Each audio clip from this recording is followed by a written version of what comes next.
From DJ to president, Andry Rajoelina rose on youth power, only to be toppled by it. Streets of Antananarivo burnt as water cuts sparked protests.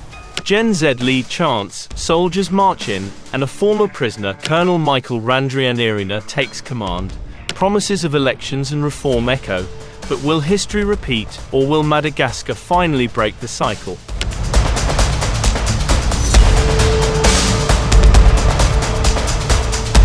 Andry Rajoelina's rise was once the story of a man who understood youth energy, until it turned against him. 16 years ago, he was the face of change.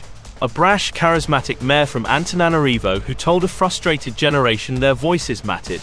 Before politics, Rajoelina was a radio DJ who built his fame on music and bold talk. He called his movement the determined Malagasy youth, promising transparency, development and dignity. In a nation where nearly 3/4 of people live in poverty, those words struck deep.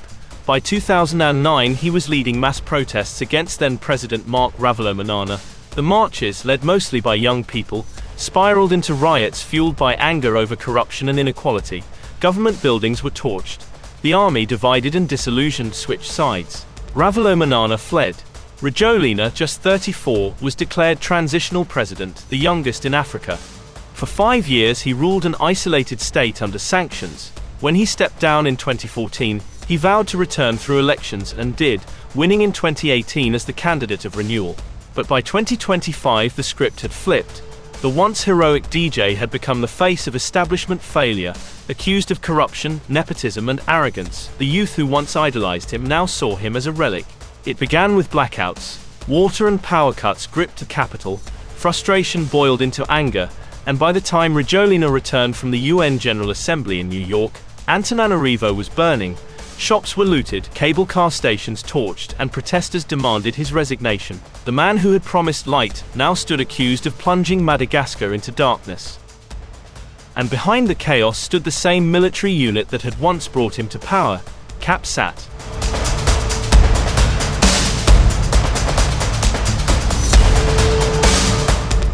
On October 12, 2025, Colonel Michael Randrianirina led his CAPSAT troops into Antananarivo, calm, disciplined, and unmistakably in control. "This is not a coup," he said, but everyone knew better.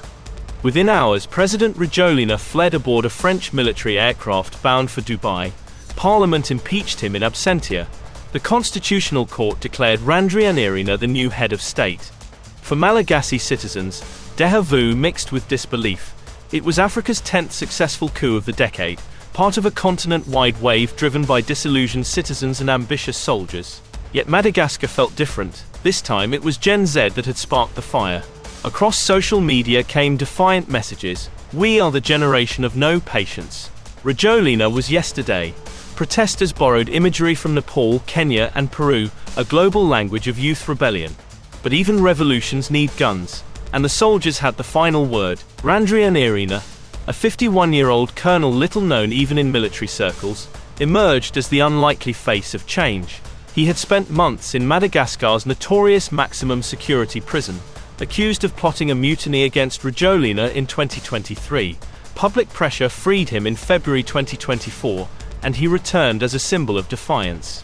Standing before the presidential palace on October 14th, he announced, "The army has answered the call of the Malagasy people." The statement echoed a familiar pattern in African coups: order over chaos, patriotism over corruption, soldiers as saviors of democracy. Randrianirina promised elections within 2 years. "Power belongs to the people, not to me," he said. But many asked the question that haunts every coup: would the army really step aside? Madagascar's history gives mixed answers.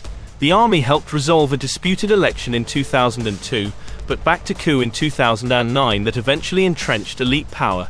Now, a new leader stood at the same crossroads between promise and repetition.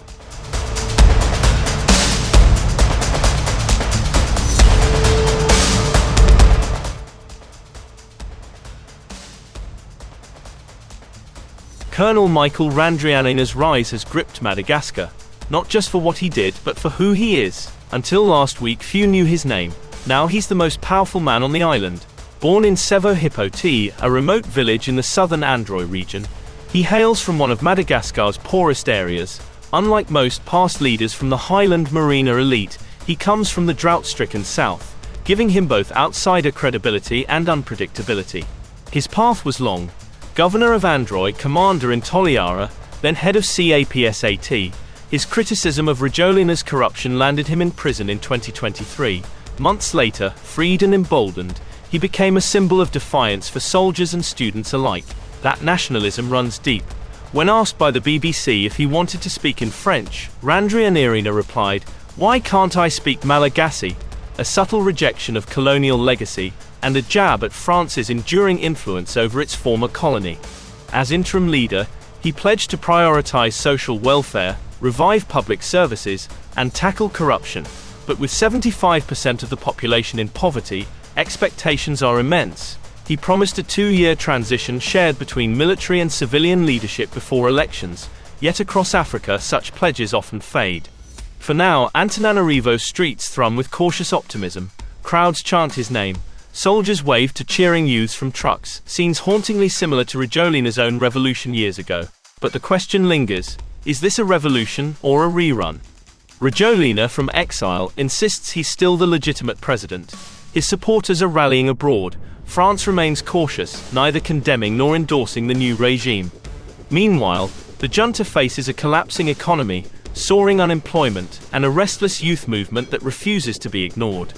Madagascar's Generation Z has already proven it can topple a president. Whether it can build something lasting is another story.